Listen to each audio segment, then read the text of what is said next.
Elizabeth Cady Stanton was born on November 12, 1815, in Johnstown, New York.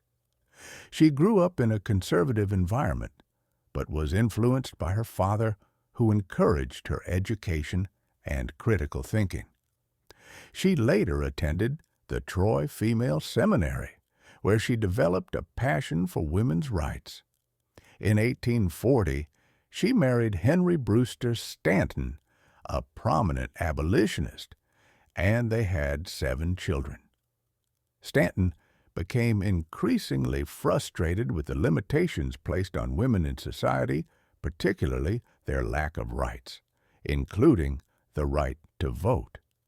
In 1848, Stanton, along with Lucretia Mott and several other women, organized the Seneca Falls Convention, which is considered the birth of the women's rights movement in the United States.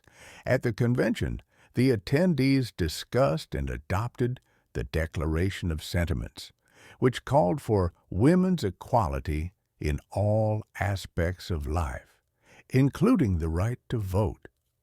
Stanton spent the rest of her life advocating for women's suffrage and other women's rights issues. She traveled extensively, gave speeches, and wrote articles and books on women's rights.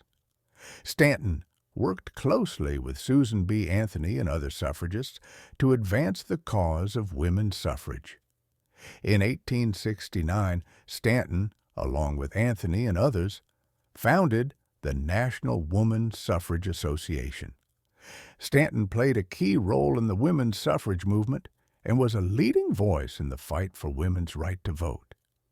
Elizabeth Cady Stanton passed away on October 26, 1902, but her legacy as a pioneering women's rights activist and suffragist continues to inspire generations of women fighting for equality.